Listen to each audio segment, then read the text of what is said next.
News, सच जरूरी है। नमस्कार दर्शकों, आप देख रहे हैं MNS न्यूज टीवी। मैं हूं आपके साथ श्रद्धा तिवारी। तो आइए देखते हैं आज की खास खबर। एक नजर डालते हैं आज की हेडलाइंस की। अजित पवार और 40 विधायकों को नोटिस, 6 लोगों ने चक्रव्यूह रचा, देश को फंसाया। मंत्री ने ममता के अपमान पर विधानसभा में नोटिस दिया।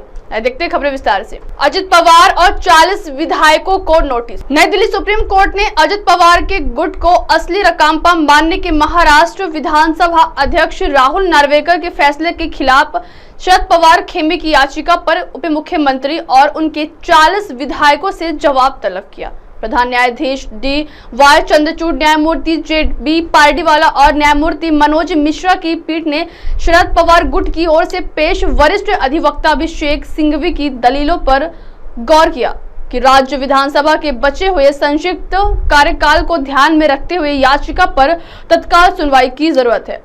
महाराष्ट्र में विधानसभा चुनाव को देखते हुए सितंबर के अंत में आचार संहिता लागू होने की संभावना है। विधानसभा का कार्यकाल इस वर्ष नवंबर में समाप्त हो रहा है। पीठ ने कहा कि वह शरद पवार गुट के विधायकों जयंत पाटिल और जितेंद्र अवहाड़ की अर्जी पर उद्धव ठाकरे खेमे की इसी तरह की याचिका पर सुनवाई के तुरंत बाद विचार करेगी।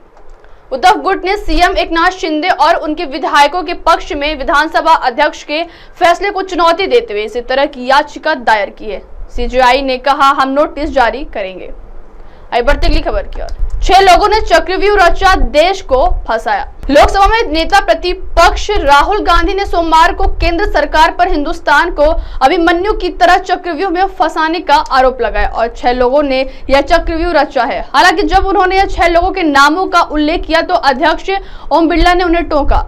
लोकसभा में बजट पर चर्चा में भाग लेते हुए राहुल के भाषण के दौरान बिरला ने उन्हें 2 बार टोका। राहुल गांधी ने कहा, हजारों साल पहले कुरुक्षेत्र में अभिमन्यु को चक्रव्यूह में 6 लोगों ने फंसाकर मारा था। चक्रव्यूह का दूसरा नाम है पद्माव्यूह, जो कमल के फूल के आकार का होता है। उसके अंदर डर और हिंसा होती है। अभिमन्यु को चक्रव्यूह में 6 लोगों ने मारा था।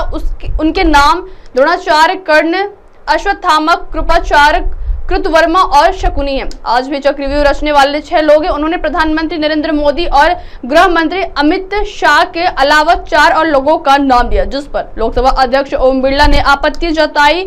बिरला ने कहा, आप नेता प्रतिपक्ष, आपकी पार्टी के उपनेता ने लिखकर दिया है कि जो सदन का सदस्य नहीं है उसका नाम नहीं लिया जाना चाहिए। इसके बाद राहुल गांधी ने देश के प्रमुख उद्योगपतियों को 1 और A2 कहकर संबोधित किया। आइए बढ़ते अगली खबर। मंत्री ने ममता के अपमान पर विधानसभा में नोटिस दिया। कोलकाता पश्चिम बंगाल की मंत्री मानस भूनिया ने सोमवार को विधानसभा में एक विशेष नोटिस देते हुए कहा कि यह गंभीर चिंता का विषय है कि 27 जुलाई को नई दिल्ली में नीति आयोग की बैठक में मुख्यमंत्री ममता बनर्जी माइक्रोफोन का उस समय बंद कर दिया गया जब वह राज्य की ओर से बोल रही थी। मुख्यमंत्री ममता ने शनिवार को दावा किया था कि उनका अपमान किया गया है। उन्हें नई दिल्ली में नीति आयोग की एक बैठक में बोलने नहीं दिया गया। पश्चिम बंगाल की मुख्यमंत्री ने आरोप लगाया था कि उनके भाषण के 5 मिनट के भीतर ही उनका माइक्रोफोन बंद कर दिया गया, जिसके बाद वह बैठक के बीच में ही छोड़कर आ गई। भूनिया ने कहा कि सदन नीति आयोग की बैठक के दौरान मुख्यमंत्री के साथ हुए व्यवहार पर नाराजगी जताता है। मुख्यमंत्री ममता बनर्जी ने सोमवार को विधानसभा में कहा कि उन्होंने हाल में दिल्ली में हुई नीति आयोग की बैठक में भारत भूटान नदी आयोग के गठन की मांग की। बनर्जी ने अपने राज्य में भूमि कटाव नियंत्रण और बाढ़ की रोकथाम से संबंधित एक प्रस्ताव पर यह बात की।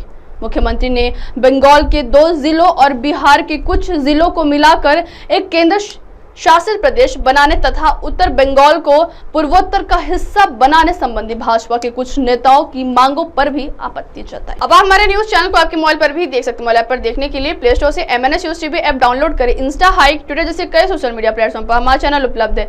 आप इसे यूट्यूब पर भी देख सकते हैं, आप इसे यूट्यूब लाइव भी देख सकते हैं। अब वक्त तो चला दर्शकों ब्रेक का। ब्रेक से लौटने के बाद देखिएगा देश और दुनिया की तमाम बड़ी खबरें। बने रहिए MNS न्यूज टीवी पर। नमस्कार।